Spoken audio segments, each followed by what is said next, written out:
Nityananda Shri Advaita Gadadhar Srivasati Gaura Bhaktavrinda. Hare Krishna, Krishna Krishna, Hare Hare, Hare Rama, Rama Rama, Hare Hare.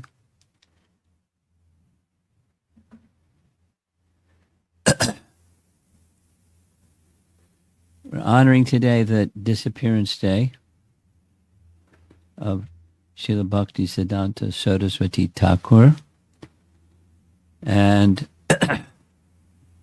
you see the dates by solar calendar when he was born and when he departed this world. He departed this world on New Year's Day, 1937, but by lunar calendar, we're observing is not lunar, solar lunar calendar, Vedic calendar,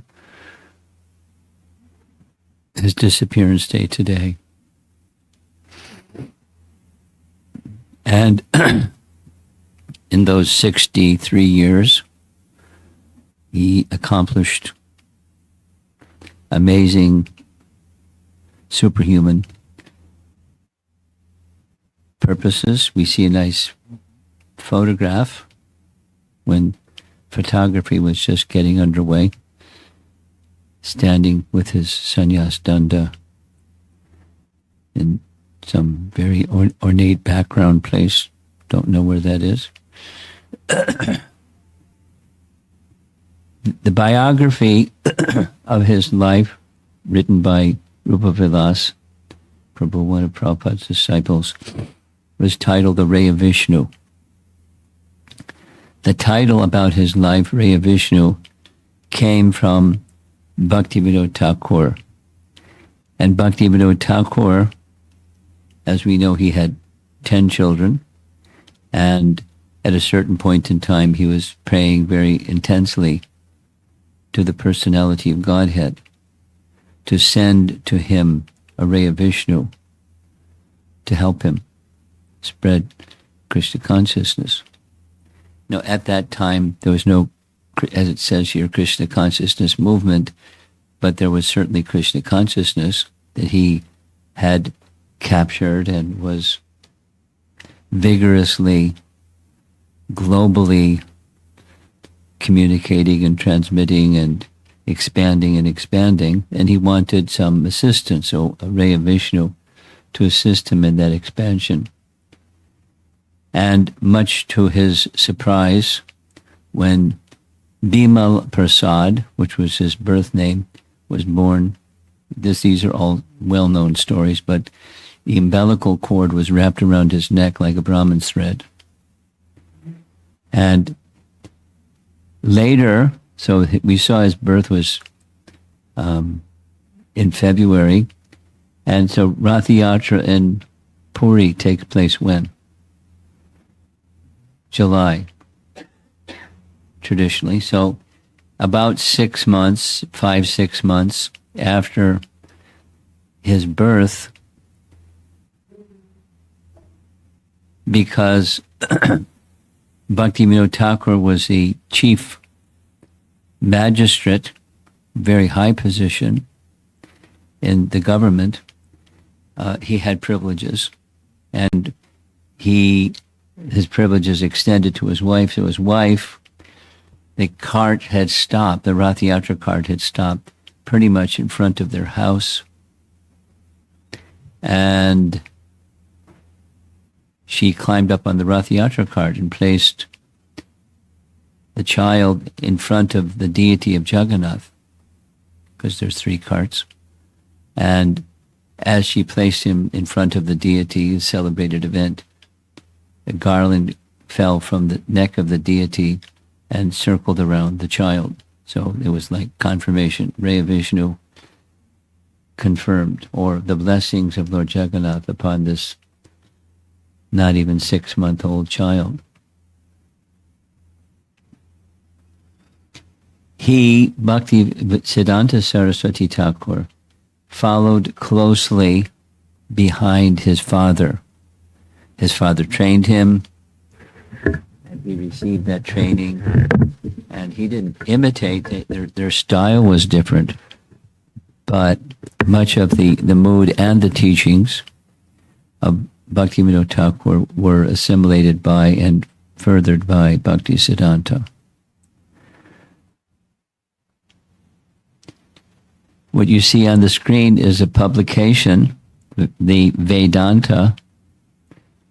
It's morphology and ontology. And later that was published in a Back to Godhead magazine in 1966, the first Krishna conscious literature that I wrote, so it was very significant. On the center of the cover, you see the logo of Gaudiya Math, and it's in Bengali. So we'll take a closer look at that logo, both Bengali and English. And he, Bhaktisiddhanta, published this pamphlet, short, small book, in 1933 on the occasion of the appearance day of his father. So his father had departed, but in honor of his father, he published this booklet. And here's a little description. Originally an English lecture on the Srimad Bhagavatam, delivered in Dajinapur in 1859.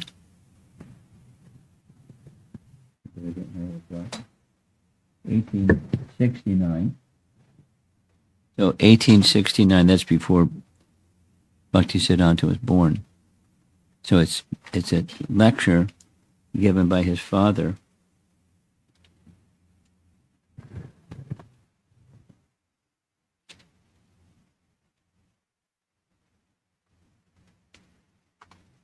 I need the, there's a glasses, glasses case on the desk, and it has reading glasses because I need them. Let's bring it closer.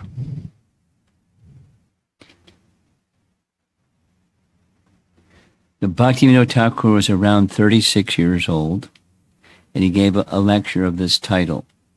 The Bhagavat, a little bit longer, its philosophy, its ethics, and its theology. So Bhaktivinoda Thakur was a very learned person, and he knew the Vedic text, the Srimad Bhagavatam for starters, the orthodox Hinduism of the time. So he had an uphill battle. You can call it a battle, because Gaudiya Vaishnavism had receded. That's it. Gaudiya Vaishnavism had receded, which means it had practically become obscure, and what was left was deviations. In fact, one of his 100 books was a book describing the 13 Upasampradayas. And this one teaches this, and that one teaches that, and that one teaches something else, and they all have their doctrine, originating from Chaitanya Mahaprabhu, but deviating from the teachings of Chaitanya Mahaprabhu. So you can see his scholarship. He knew the field, and in this particular lecture, he is speaking about deviations not just in Gaudiya Vaishnavism, but in a broader sense, Orthodox Hinduism. Now, what's Orthodox Hinduism anyways? It's also an aberration. It's not something original and genuine, because there's no such thing. But how the persons who were followers of the Vedas had, and what was considered at that time of orthodoxy amongst the followers of the Vedas, and I'm sure you get n number of different opinions about what that is, but he expressed this in a public lecture. And generally, in academic circles, when you give a significant lecture, there's a paper that goes with the significant lecture. or a little book or a little booklet or something that's in writing, which persons who attend the conference or the lecture can refer to the written, so they can refer back and understand what is being said and the scriptural references to support what's being said and everything. It's a standard procedure. You speak something and you write something, and they go together. So, flaws in Orthodox Hinduism, that was a mission of Bhaktivinoda Thakur, which meant to simultaneously establish the proper understanding of Hinduism, or that group of people that try to live by the Vedas. And so he then had his own organization. Bhaktisiddhanta called it the Gaudiya Math, and Bhaktivinoda Thakur called it the Brahmo Samaj. Brahmo Samaj, the followers of Lord Brahma. So knowing what that paper was and the lecture, the essence of the lecture and what the paper was, Bhaktisiddhanta, because our topic is Bhaktisiddhanta, he took that information and presented it in what you see on the screen here. Vedanta, its morphology and ontology. And later, in 1969, it was published in a Back to Godhead magazine. It wasn't called the Vedanta, it was called the Bhagavat. But in any case, it's his composition, and just sharing that the first Krishna conscious literature I got was a Back to Godhead magazine that had this particular article as a feature article of the magazine. So it made a profound effect. Here's the logo of the Gaudiya Math, and on the left side is Vidhi Marg, and on the right side is Raga Marg. And they're both cases, they're scriptures. On the left side, along with deity worship, there's Pancharatra, and on the right side, the Raga Marg, that's the Srimad Bhagavatam. And down in the lower, this version, Bengali version, in those 6 pointed stars, there's Nama at the center, which applies to both Vidhi and Raga Marg. And then there's essential teachings. This is his logo. Shri, let's go from the upper top. Yasha, Shri, Jnana, Vairagya, Aishvarya, Virya. So corresponding to Vidhi is Aishvarya and Virya. Common to both Vairagya and Yasha. And then on the right side, Shri and Jnana. But knowledge that's not like worldly knowledge, or even the knowledge of Aishvarya. It's the knowledge of Rag. So Bhagavatam includes all of that, and therefore principal literature for followers of Lord Chaitanya. There's a celebrated event that lasted his whole life. When he was very small, his father was doing his puja for his deity, and before the mango was offered, his 3-year-old son took the mango and ate the mango. And very mildly, Bhaktivinoda Thakur said to Bhaktisiddhanta, "You ate the mango. This is not good. It wasn't offered to Krishna yet." So from 3 years old, he took a vow, I'll never eat mango again in my life. And he upheld it. There's stories. It's in Raya Vishnu. But sometimes he would be offered by his disciples. And, mangoes in Bengal during mango season, like abundant and very popular and very, very tasty. but he would decline, saying, I'm an offender. And it's remarkable that he took something you do 3 years old and lasts for your life. At the age of 7, seeing the acumen of his son, Bhakti Vinod Thakur gave his son a deity. And the deity is pictured here. It's a Kurma deity. And the commemorating the event of giving him the deity, he recited the entire Bhagavad Gita from memory. At 7. But sometimes children are good at reciting. And you ask, try it. Ask, could you explain this verse? And they look at you like you got a hole in your head. They don't know those who know the verses, commonly they don't know the meaning. But at the age of 7, Bhaktisiddhanta Sarasvati Thakur not only memorized the Bhagavad Gita, but he could speak on any one of the verses, according to the biography, for 10-15 minutes on any verse in the entire Bhagavad Gita at the age of 7. Pretty exceptional. It is said he had a didactic memory. That is, anything he heard at any age, he remembered it perfectly well for the rest of his life. A gifted individual. When he was 13, so it's traditional for a young Brahmin boy, he was given Japa Beads, Mahamantra, and Nrsinga mantra, as well as the Nrsinga deity by Bhaktivinoda Thakur.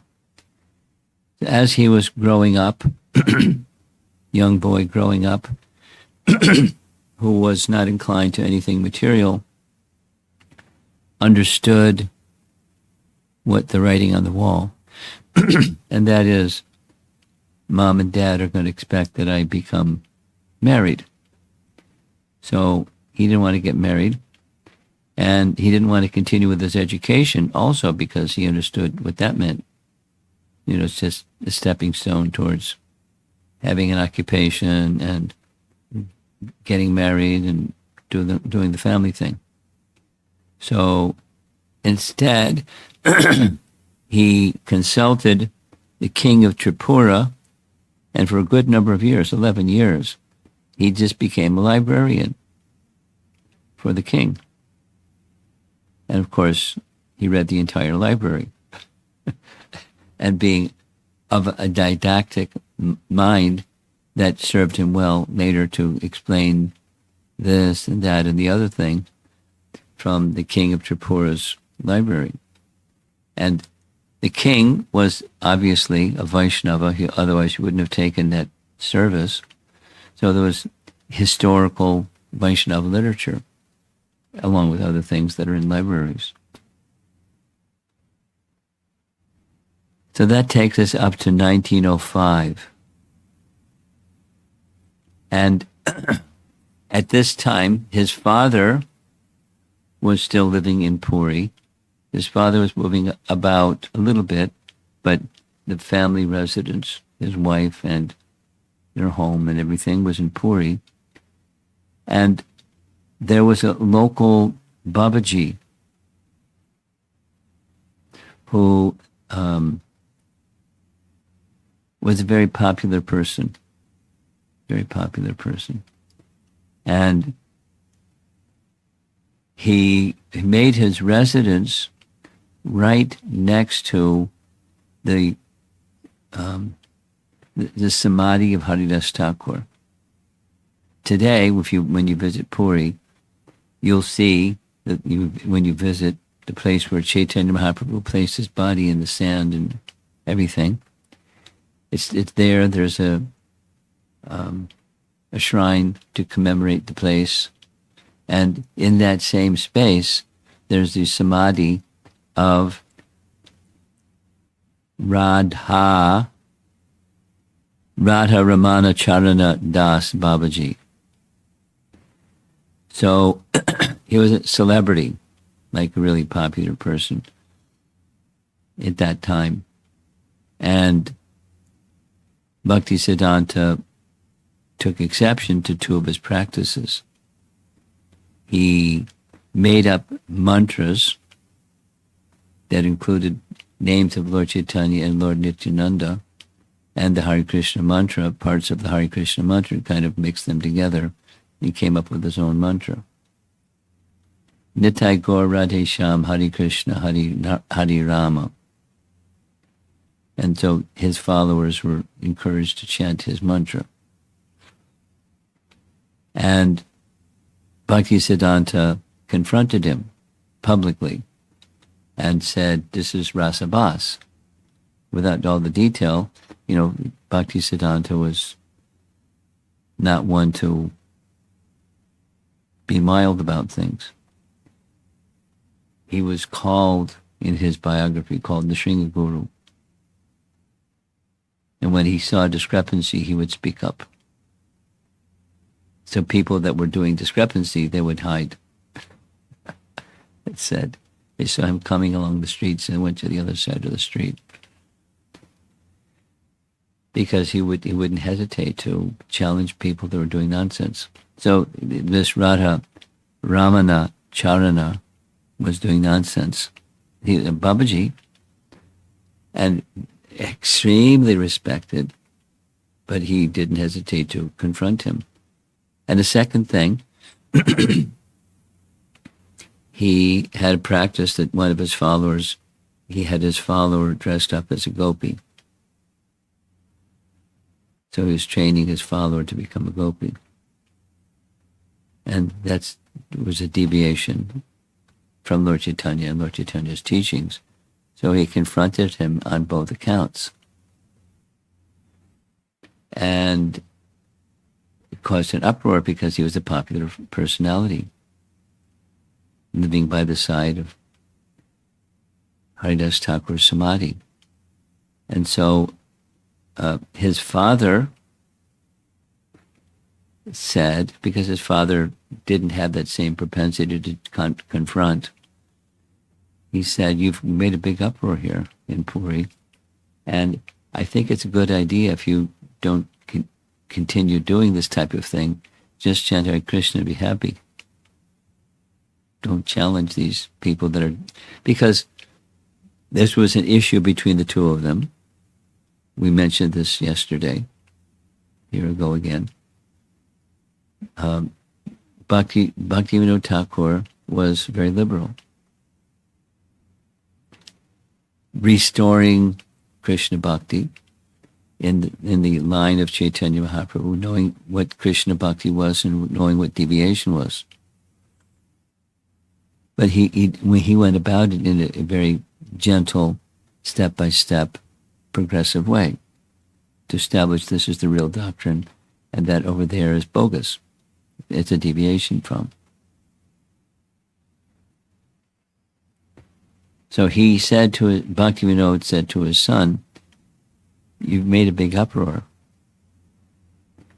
My recommendation is, so he looked to his father as like his guru, and you just chant Hare Krishna and stop this business. And on that circumstance, Bhaktisiddhanta decided that he would perform an austerity starting at the age of 31.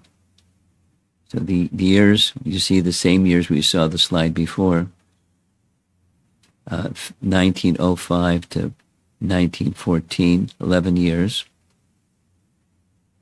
He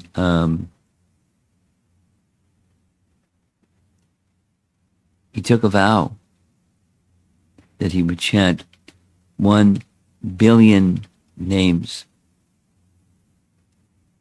And to chant 1 billion names, he would chant 3 times 64 rounds every day.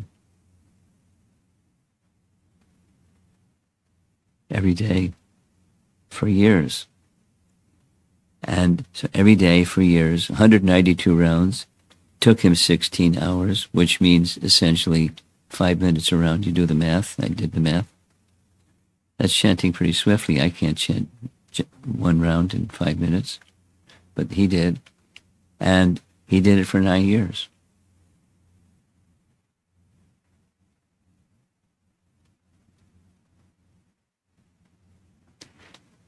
Superhuman. And when he he left Puri, he went to Navadvip, the birthplace of Chaitanya Mahaprabhu. And for some period of time, he went to the Yogpith. What's the Yogpith? The birthplace of Chaitanya Mahaprabhu. And for 4 years at that place, he built a grass hut and stayed inside the grass hut. And after some time, after 4 years, he moved. He was establishing his headquarters, which was then known as the House of Chandrasekhar Acharya. If you're a little bit familiar with Chaitanya Charitamrita, he was an elder, Vaishnava, very respected elder Vaishnava, and it's now the headquarters. It's now the place of the Gaudiya Math, or Chaitanya Gaudiya Math, one of 64 months, but it says the headquarters, and down the road, Bhaktisiddhanta Road. And there was nothing, it was just jungle, forest and jungle. But he established a house near the house of Chandrasekhar Acharya. So he had by this time become quite familiar with the places of Navadvip, etc., etc. The teachings fit together. And later, his followers built this, what you see now on the screen. He just had a hut, and they built what you see on the screen. So there he is in his murti form, sitting, chanting the holy name. And this is the same, a little bit closer up. And so this is at the house of Chandrasekhar Acharya, and very near to where the house of Chandrasekhar Acharya is or was, he establishes deities. Eventually, in course of time, the place where he did his Namavrata became his headquarters. And the deities that he installed are pictured here. Gandharvika, Giridhari, a very unusual name and pastime about how the deities came. And there's two stories. They're similar but different. One story is told by Jananivas, and when Bhaktisiddhanta wanted to establish this place where he had performed the japa and so forth, he wanted to establish a deity. So he and some disciples went to the place where you buy deities, to Jaipur. And when he went into a shop, the shop owner said, "Over there, your deities, please take them." And Bhaktisiddhanta replied, "How do you know that these are my deities?" And the shop owner said, "Last night I had a dream. These deities came to me in a dream and said, tomorrow a Mahapurusha will come here and will want to buy deities from you. You want him to serve us. We want him to serve us." So that in his dream, the deities that were in his shop said, we want him to serve us. Tomorrow there's a Mahapurusha coming to your shop. We want him to do our seva. So when Bhaktisiddhanta came, he said, "You please take them." He gave the deities to him. And the installation of the deities were on the same day occasion of Bhaktisiddhanta's sannyas, and we know the procedure of his sannyas.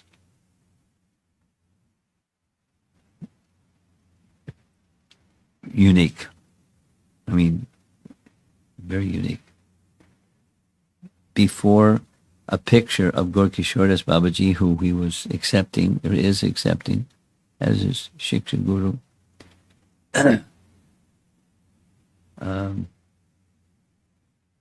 In front of his picture of Gorkishoras Babaji, he accepted vows of initiation, and the same day the deities were installed.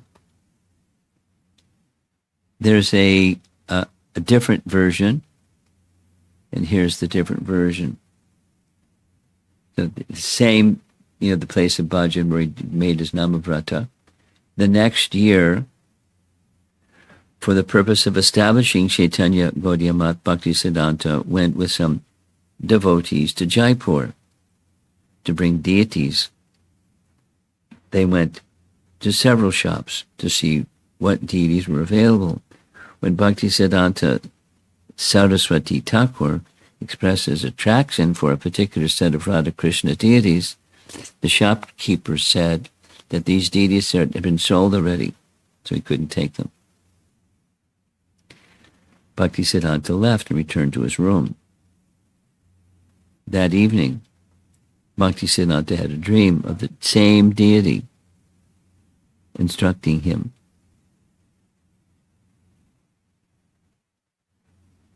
What happened?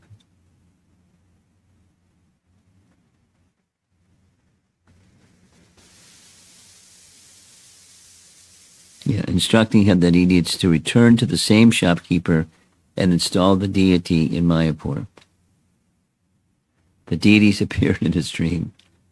Same thing, I want to be worshipped by you. Go back to the shopkeeper and tell them that I want to be worshipped by you. So he went back and he told the shopkeeper about his dream. The shopkeeper not only sold them to him, but he gave the deity as a gift. So here's the deity, and here's the installation date when he accepted sannyas, etc. And here in his headquarters, those of you that have visited, anyone who's visited his place, the Chaitanya Gaudiya Math, he had a house, a 2-story house, which is unique in Bengal and well constructed, and he had a study place, a writing place, study place up on the 2nd floor. And there he wrote assiduously. And along with his writings, he was an iconoclast. He, based upon teachings of Rupa Goswami, for example, he broke the sannyas traditional rule that you don't ride in a vehicle. You're not carried in a palanquin, and you don't ride in a vehicle. So he purchased, at that time, a convertible.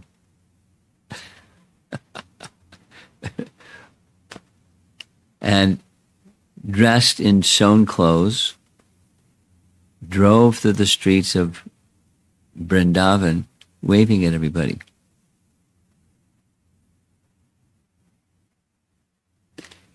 No, he is a tradition breaker. But he, standing on what the proper understanding is. So he made some enemies. And we're going to hear about some of those enemies. He had a vision following what his father had written and was intending to do. So he then established a plan for sending disciples to go to England. It's a big, big, big event. Big, big, big event. Big, big, big event. I mean, just out there off in the field, and he constructed big arches just off in the field. And, procession, with him leading the procession, and kirtan, and as they were sending off his 2 sannyas disciples, were going to be going to England and trying to establish Krishna consciousness. And as England was ruling India, he sent Indian disciples to go to England to establish Krishna consciousness. Very bold. Very bold. along with his plan, this is a very important detail, he wanted the persons traveling to have information for the people that are English speaking, a book written in English. So he, Bhaktisiddhanta, was waiting for the book to be finished and printed. And so there was a professor in Kathak, was his disciple, and he was writing the book, Sri Chaitanya, His Life and Precepts. No, Sri Chaitanya Mahaprabhu. Sri Chaitanya Mahaprabhu was the title of the book. Again, with the life and precepts in the book. Eventually, it was made available. Eventually, he sent to people. And around this time is when Bhaktisiddhanta and Chaitanya Mahaprabhu met. He was in Calcutta. Here's the rooftop of the place where they met. And there's, what ISKCON has done is made a nice little shrine or something to indicate where they first met. Mandap. And the sitting place. So here's a BBT painting where Bhaktisiddhanta, the celebrated story,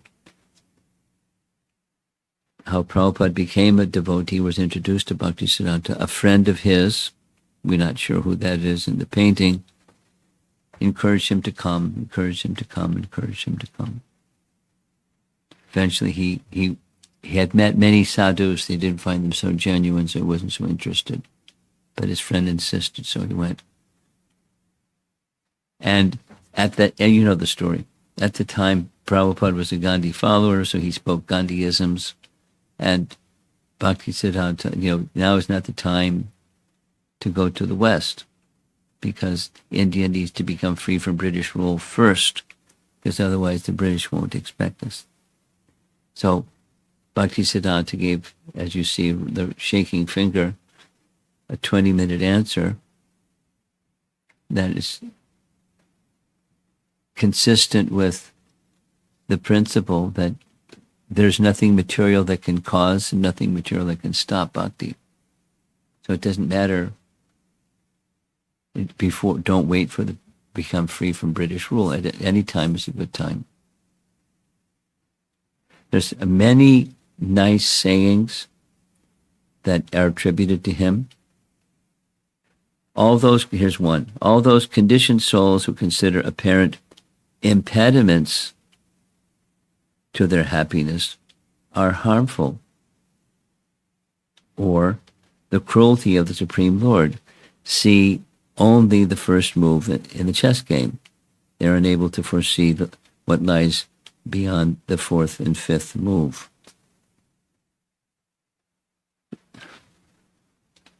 If you've ever had some hardship, sometimes devotees have hardships. If you ever have a hardship, this is a good one to remember. Apparent impediments to their happiness. I know some people that have some apparent impediments to their happiness, and they get really, negative emotion zone, big time. So if there's something that's happening, I've been asked the same question like 4 times in the past 2 weeks. Such and such, how to understand Krishna's plan.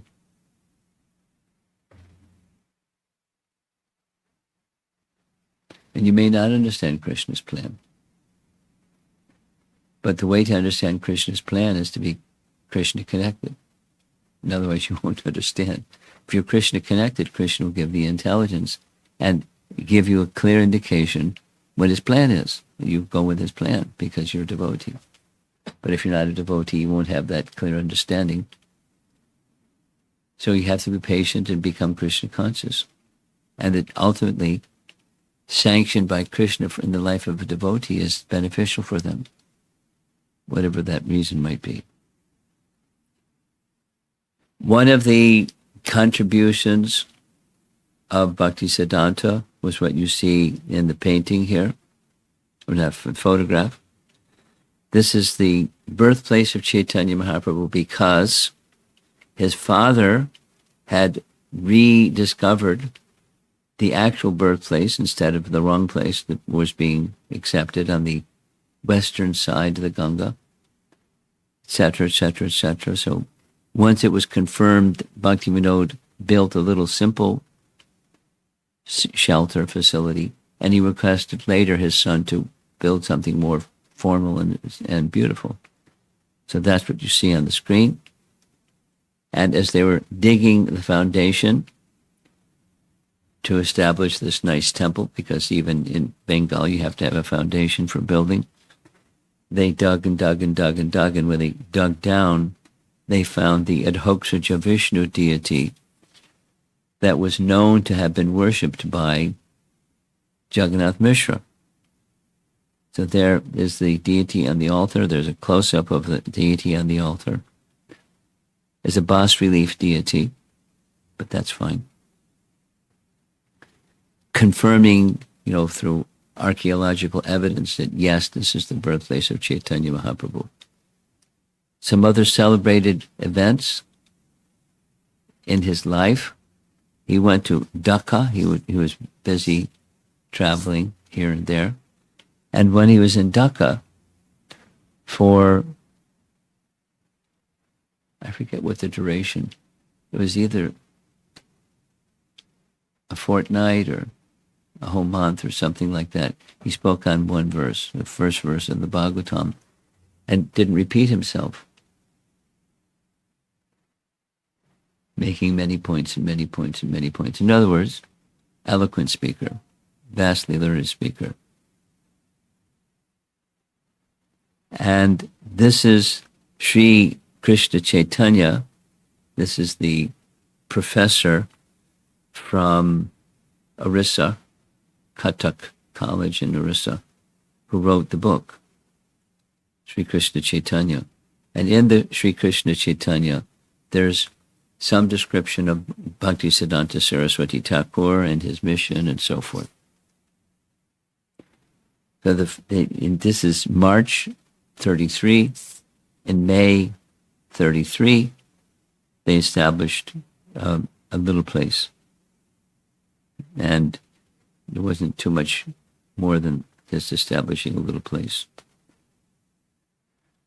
Sometime later, as I mentioned, Bhaktisiddhanta had enemies. So here's a photograph of a kirtan party in the downtown streets of Navadvip. Navadvip was the town at that time, and still, where there was many, many, many, many buildings, and part of the thing was, it was accepted that that's where Chaitanya Mahaprabhu had appeared. So one time, when they're having kirtan through the streets of Navadvip, he got word that there were some brahmanas who had hired some thugs to kill him. And the thugs wanted the cooperation of the police. So they came and offered a bribe to the police. Look the other way, we're going to get him. And the police said, we normally take bribes, but he's a sadhu. We won't take your bribe. The police, informed Bhaktisiddhanta, during your kirtan procession in Navadvip, there's going to be a plan to kill you. There is a plan to kill you. So watch out.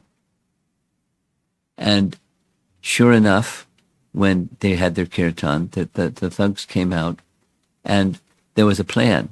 And the plan was, there was a householder who was essentially the same height and stature of Bhaktisiddhanta, lean and thin. And so they changed clothes. The householder gave Bhaktisiddhanta his clothes, and Bhaktisiddhanta gave the householder his clothes. And when the thugs came, they became confused. They didn't beat up on the other person who was wearing Bhaktisiddhanta's clothes because they didn't know who he was. They were thugs. But Bhaktisiddhanta escaped. by the protection of this nice Vaishnava.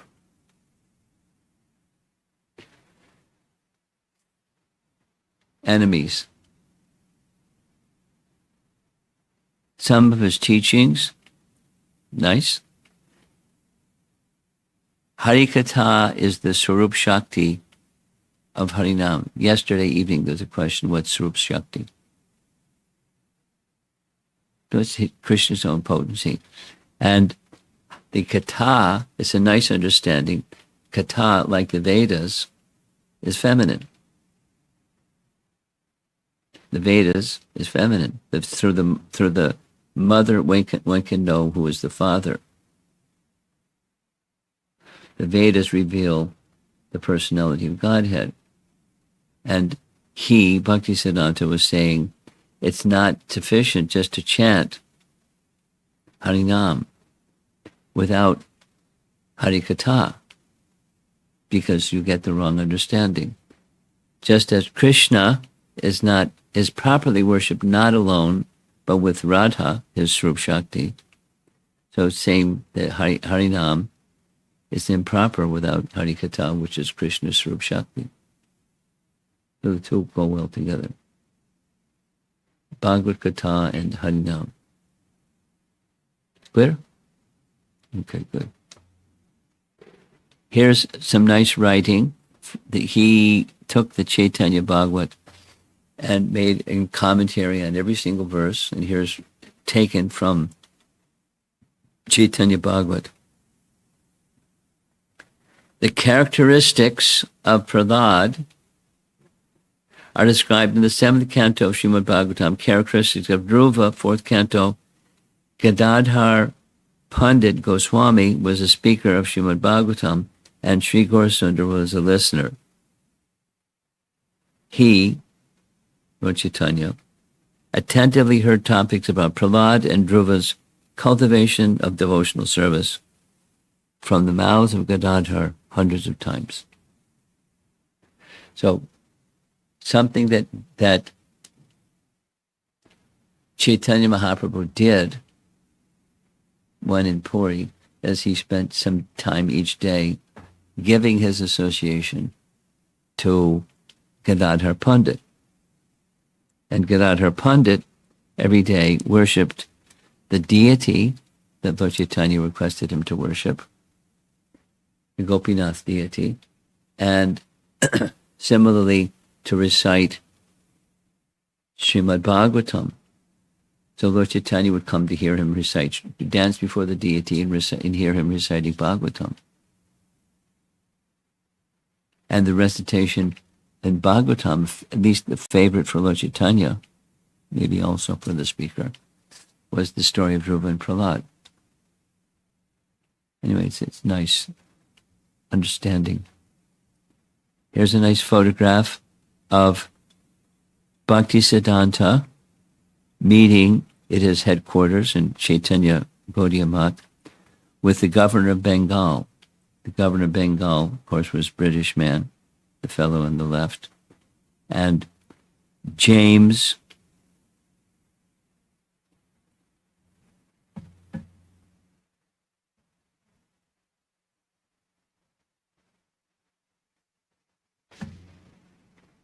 make it bigger. Anderson. John Anderson. So, table, this and that.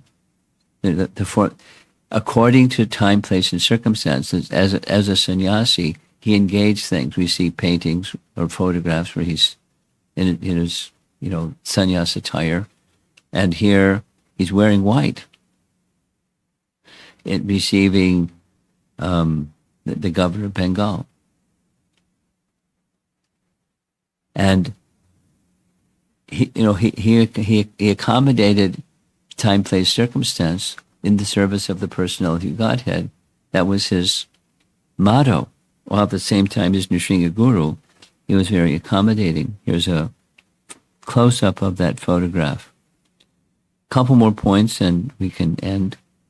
This is the Gandharvaka Giridhari deity And when he established the deity, one of the things that Bhaktisiddhanta wanted to do was establish the unity amongst the four sampradayas, indicating that Chaitanya Mahaprabhu accepted all four sampradayas, and he, Chaitanya Mahaprabhu, incorporated two teachings from each of the four sampradayas, so that there was energy, because he wanted to bring unity where there was disunity.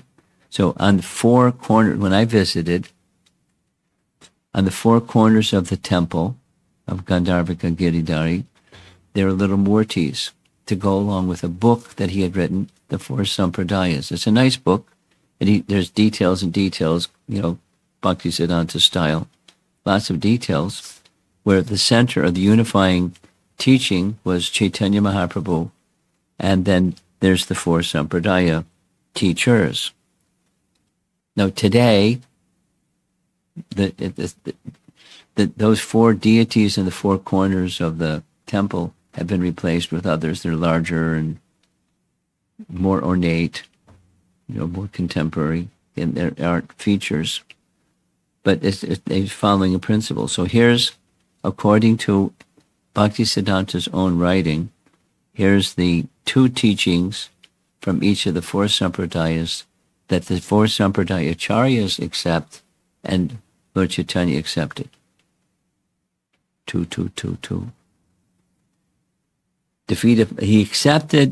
He chose Madhva's line. It is said Chaitanya Mahaprabhu chose Madhva's line because he was so strong in defeating Mayavad philosophy.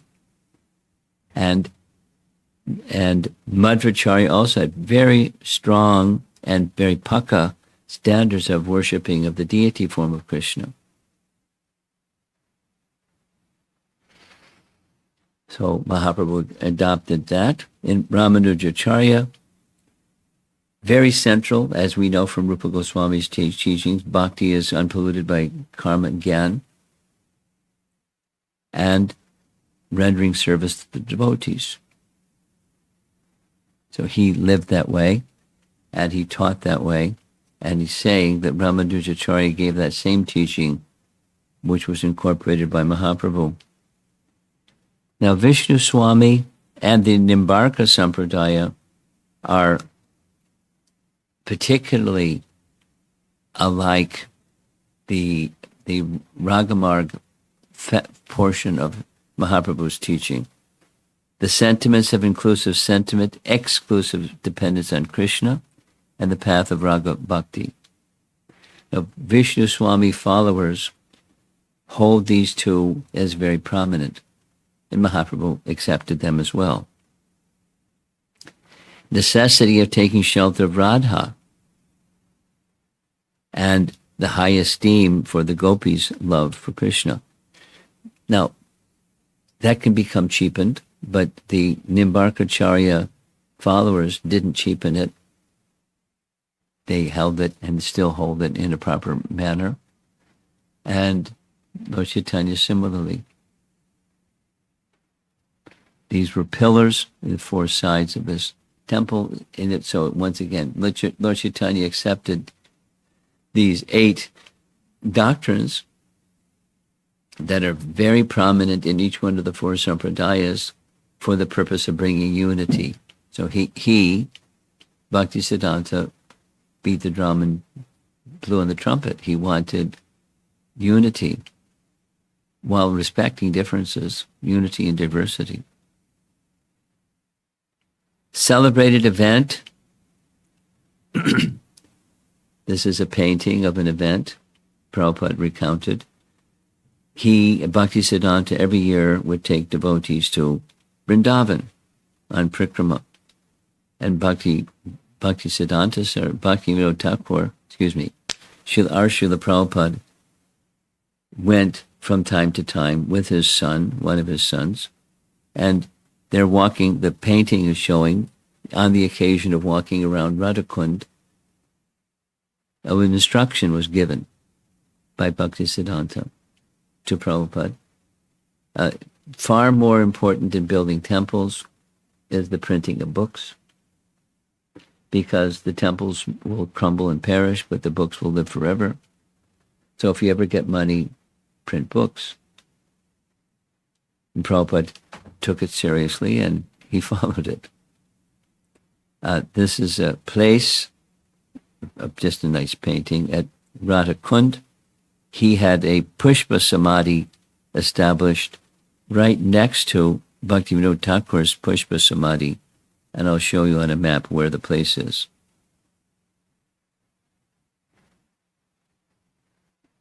Here's a particular chair that he styled. It's his chair that he big armrests, unique style sitting folding chair. And this is where he sat.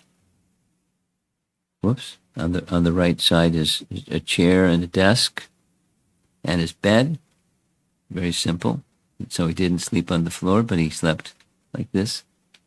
And here's what's on the bed. His wooden shoes and little cane.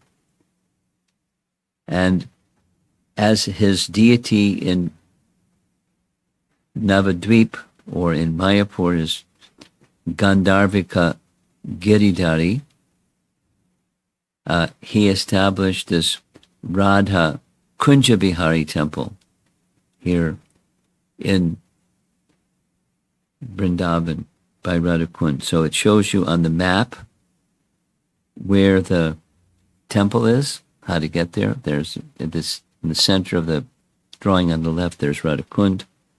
And on the right, there's this little place where he stayed and the temple itself. And we're going to go inside and see the deity inside. So there's a sitting place in this temple inside, sitting place for Bhaktisiddhanta, and then his deities, Radha Kunja Bihari.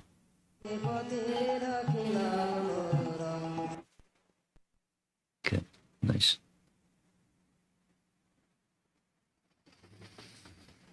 Now there's many nice sayings, and I'm going to end with this. Many, many, many nice sayings. God is the shelter of all. He sends many obstacles. Here we're going, dealing with obstacles again. He sends many obstacles and inconveniences to those who wish for shelter under him in order to test their ardor and steadiness. So he used the medium of letter writing to give teachings, and many of those letters are still, sayings from those letters are available. There's a big section in this Array of Vishnu book, his biography of his life, that includes a number of those nice sayings that he wrote letters to explaining. Srila Prabhupada did the same, and Prabhupada is following Bhaktisiddhanta, who did the same. So that's what I wanted to present in honor of the Disappearance Day of Bhaktisiddhanta. 1 hour has passed. Let's see if there's some discussion. And there's a way for people that are online to send something if they want. So, okay, or they can send something to the chat box, either. So those of you who are attending, if there are some, you can send something and we'll respond. Anything in the room? Comments, questions?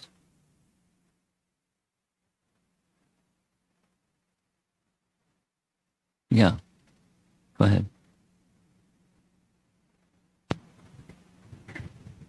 Hare Krishna Guru Maharaj.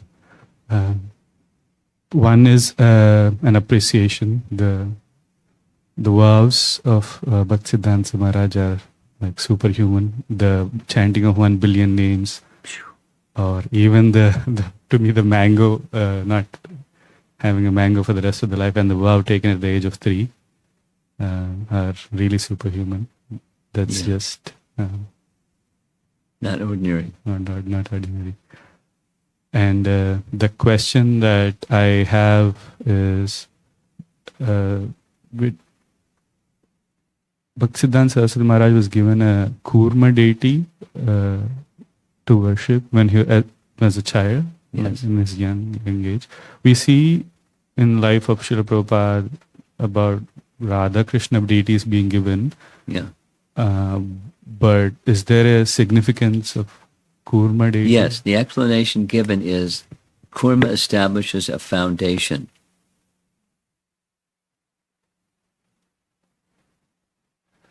And worshipping Kurma deity was for the purpose of helping Bhaktisiddhanta establish a firm foundation for a life of devotion. That's the explanation that's given.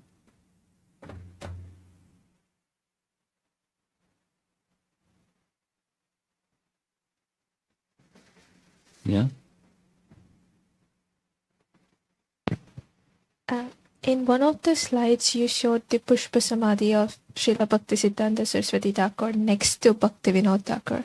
I saw one more personality there. Who is that next to Bhaktivinoda Thakur? Let's go back to the picture.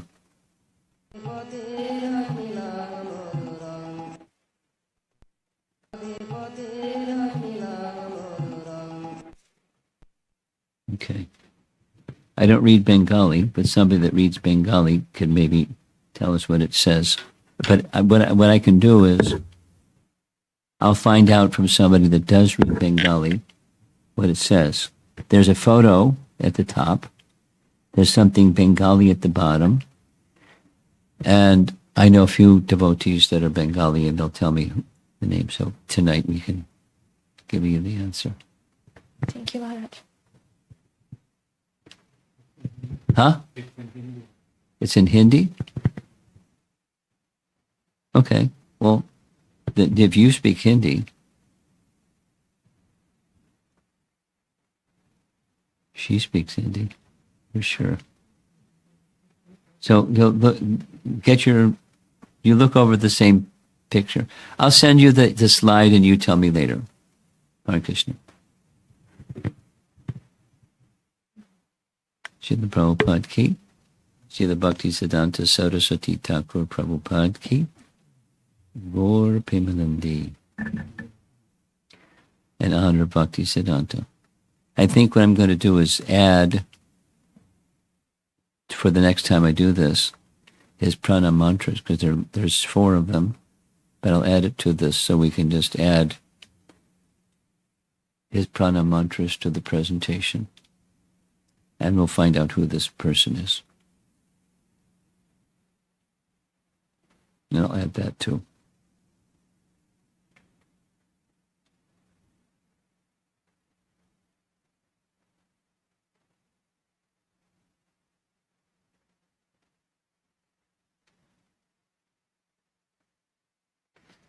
Okay.